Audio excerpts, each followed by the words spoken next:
Yesterday, I was watching national TV, and what I saw was that the boards having the names of Muslim rulers in Delhi, Shah Jahan Road, Humayun Road, Akbar Road, those signboards were being defaced by some Hindu or Buddhist organizations. And they were saying that we want to change the names of these roads on the names of Hindu saints or Hindu rulers or Buddhist saints. So, why is this happening actually in India? Why are we trying to erase our memory of 800 years? It is a fact that Muslims ruled India for 800 years, and mostly we should accept that most of the rulers were religious bigots, as Aurangzeb or Alauddin Khilji or the Tughlaqs also. But then we had an emperor named actually Akbar also. I remember when I was pretty young and in school, I used to study about Emperor Ashoka, Emperor Samudragupta. Then there was a certain Kanishka, Harshvardhana, Rajaraj Chol. And then I used to remember I very fondly used to read the subject matter about Emperor Akbar, he being one of the greatest emperors in India's history, who was very secular. And today we have this debate going on that let us erase this memory, let us identify us with our Hindu past. So why is this going on? A certain movie came by the name of Chava. I haven't watched it as yet, but it is said that it is a historical movie based on Chhatrapati Shambhaji Maharaj. And then there were protests in Maharashtra also in the name of religion that a certain Samajwadi Party leader by the name of Mr. Abu Azmi, who happens to be an MLA in the assembly, Maharashtra assembly, he had said that Aurangzeb was a great ruler or whatever his statement would be, I don't actually know. Protests were there in entire Maharashtra. He has been suspended from the assembly. So today the person we are going to talk about is Aurangzeb. Aurangzeb, as we all know, was a Mughal emperor. He was the son of Shah Jahan. So it was like Babur, Humayun, Akbar, Jahangir, Shah Jahan, Aurangzeb. These were the great Mughals. And after Aurangzeb, the decline of the Mughal empire started. He was the longest ruling Mughal emperor. He started ruling in 1658 and he ruled till 1707. And in the last years of his life, 27 years of his life, he went to Deccan. He never came back to North. And he fought the Marathas. He fought the Deccan Sultanates. And that is where he met his end actually. When he went to the south, he was never able to come back to the north. He was born in 1618. He was the son of Shah Jahan. He had three brothers, Dara, Shuja, and Murad. And it so happened that his father rebelled against his father Jahangir, and Shah Jahan had to send two of his sons, Aurangzeb and Dara, in the court of Mughal Emperor Jahangir at Lahore, who was based at Lahore during that time, as hostages in lieu of his pardonment. So these were the happenings in the Mughal courts, and it was so happened in the Mughal era that there was no rule such that if an emperor passes away, his elder son would go the throne. It was not the case around in the Mughal era.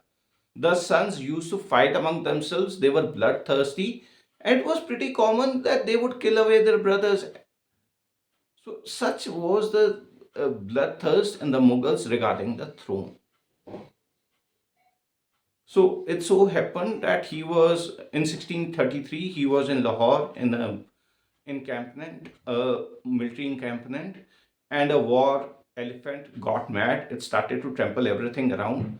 Aurangzeb was very brave. He took up a spear and his horse and charged to the elephant. Though he fell from the horse, but he was actually recommended for his bravery. And his statement during that time was that it was no dishonor if I would get killed while killing the elephant, because even emperors die. But what my brothers did was a matter of shame.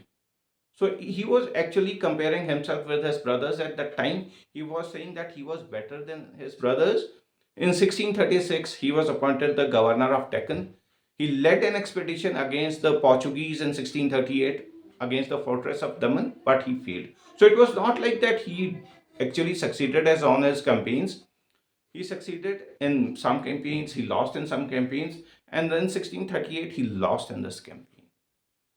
From 1645 to 1647, he was appointed the governor of Gujarat. And in 1649 to 1652, he was appointed the governor of Multan and Sindh. And during this, what in 1647, what happened was that, see, the Mughals came from Central Asia. They came from Samarkand. As we all know, Uzbek chief Shaibani Khan had driven Babur away from Samarkand, and Babur had to go to Kabul. So what so happened was that in the Mughal hearts there was always some thought about Samarkand. And when Jahangir became the emperor, he led expeditions towards regaining Samarkand. Shah Jahan too followed him, and not though they failed, and the northernmost expanse of the Mughal Empire was still bulk in northern Afghanistan. Kabul was a part of their empire. Kandahar too was a part of their empire. In 1647, the Uzbeks were again raiding these territories. They were raiding bulk. They wanted this territory. Shah Jahan sent Aurangzeb to this area, and when it so happened that he lost around there, the weather was very bad. There were winters around there. The Uzbeks were actually skirmishing the Mughal armies. The Mughals had cavalry, they had artillery, but the tactics of Uzbeks were too much for them. And they had to make a deal with the Uzbeks, had to give away that territory. And when they were returning, the Mughal army was returning to Kabul during the snow. They even faced guerrilla tactics despite the peace deal they made with the Uzbeks. And in 1653, what so happened was that 1649 and 1652, what happened was that Aurangzeb tried to take back Kandahar from the Safavid forces. But again, being on the fringe of the Mughal Empire, he was not able to supply himself. There were logistical problems and there was weather problems, and thus they lost Kandahar also. After that, in 1653, he was again appointed as the governor of Deccan, that's South India. And in 1657, the pivotal moment came. Shah Jahan fell ill. Now, he had four sons, as I've told you: Dara, Shuja, Murad, and Aurangzeb. Dara was the eldest one actually, but he was the favorite son of Shah Jahan. And being the favorite, it so happened that Shah Jahan always used to keep Dara with himself. He did not basically allow him to go to the far flung provinces to fight battles. And due to this fallacy, it so happened that he was not war trained. Though he was a good secular person, as we can say that he is compared with Akbar in his secular credentials, that he was very secular. But as regards the things of those times, a leader needed to be military capable. He needed to be a fighter. He was not one of those. So in 1657, Shah Jahan fell ill, and it was a rumor that, and he actually did not appear in the court. And so happened there were rumors that the emperor had died, and Dara was hiding this truth. He wanted to be the emperor. All his three sons, Shah Shuja in Bengal was the richest province of Mughal Empire at that time.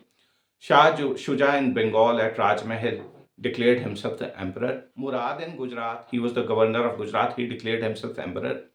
Aurangzeb too declared himself emperor in the Deccan. So the Mughal War of Succession started. Shah Shuja in Bengal brought his flotilla upwards the river. He brought his cavalry, his artillery upwards the river till Banaras.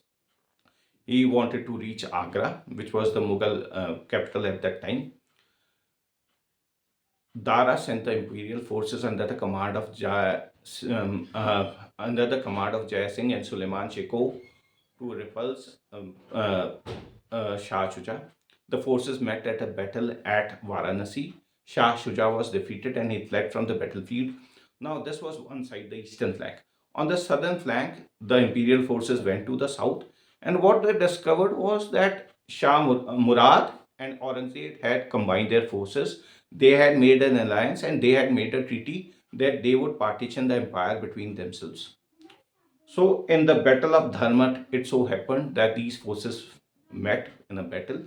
The imperial forces were routed by Aurangzeb. They were no match for Aurangzeb's prowess, his leadership skills. And in the Battle of Samugad near Delhi, again they met in a battle. and Dara was defeated. Dara had to flee to Punjab. And now, what Aurangzeb did around here was that he actually imprisoned Murad, with whom he had made an alliance with, put him in prison. And in 1661, on the charging of killing his Diwan, he was put to death, he was hanged. So he gave death sentence to his brother himself. He offered governorship of Bengal to Shah Shuja. And what so happened was that when he gave governorship of Bengal to Shah Shuja, it placated his adversaries also, that he is treating his brothers well. But then Shah Shuja wanted to become the emperor, and thus the forces again clashed in the Battle of Karjat in Bihar. And so what happened was Shah Shuja was also defeated. He fled to Burma, and he was basically killed by the local princes around there. Dara was basically running in northern India on the northwestern fringes. He was betrayed by one of his generals, who captured him, chained him, and sent to the court of Aurangzeb. And Aurangzeb basically beheaded him in 1659 and sent his head on a plate to Shah Jahan. Shah Jahan was, as we all know, in Agra, in the bindings in a prison. So this was the way that he dealt with his brothers. Murad he made an alliance with. When they won the battle, he imprisoned him, and basically on the charges of killing his Diwan, he was hanged in 1661. And Shah Shuja he defeated. He fled to Burma. He was killed around there. Dara he got killed. His head he sent to his father. And what he did with the Hindus was around there, that in 1679 he again reimposed jizya, which was abolished by Akbar. So in this jizya process, it was so like that a Muslim collector would come to take taxes from the Hindus. Hindu had to keep his hand from like this, and the Mughal used to snatch it from his hands, and then the Hindu had to open his mouth like this, and the Mughal official around there had to spit in the mouth of the Hindu. Think of the ordeal around there. And then Hindu had to recite verses from the Quran, where he had to say that he was inferior to the Muslims.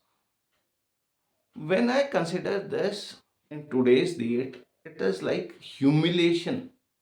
What our ancestors went through is indeed humiliation, and then too, they did not leave their religion. That's the point. They were humiliated on a daily basis, maybe on a weekly, a monthly, half yearly, or yearly basis. But then too, they did not give their religion away. That's the point around. Guru Tegh Bahadur Ji gave his life for saving the Hindus. He was beheaded in Delhi. We know Gurdwara Sheesh Sahib is in Delhi. He gave his life to save the Hindu religion. Then what he did was that he imposed taxes. The taxes on Hindu merchants were 5%. On the Muslim merchants, they were 2.5%. And he beheaded a Muslim saint also. I'll give you the name around here. Uh, Sarmat Kashani, who was a patron of his elder brother Dara. He was a Sufi saint. He also killed him also, because he used to wander around the streets of Delhi in his pure bliss, and he said that he refused to say that there is no God but Allah. Aurangzeb said that since he is not taking the name of Allah, we will kill him. He was beheaded. And on the Jats, he imposed taxes. Around Delhi, there were land holdings. So he increased the taxes on the land holdings, and the Jats were forced to pay more taxes. He came to know that various Muslims flocked the Hindu centers of learning. Basically, they listened to the sermons of Brahmins in Varanasi, Thatta, in Sindh, in Multan also. So he said that let us erase these centers from the earth. Thus, he destroyed the Kashi Vishwanath temple at Banaras, and then he destroyed the temple at Mathura also. And he also gave punishments to the Muslims who wore their attires as Hindus. Such was his bigotry. One thing is a fact around here that during his time, India became the largest economy in the world. 25% of the world's GDP was from India. India became the economic powerhouse.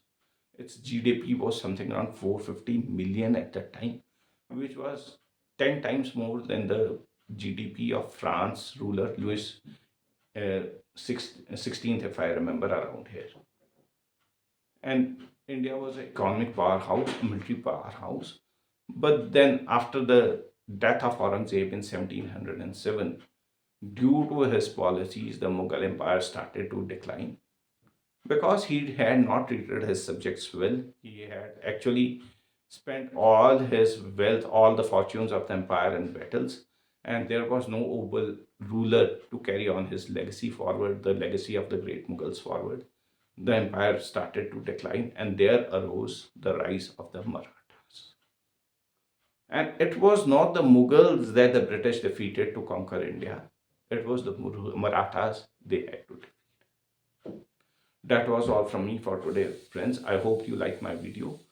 I request all of you to kindly like, subscribe, and share my YouTube channel, Layman History and Geopolitics. Namaskar and welcome to all of you.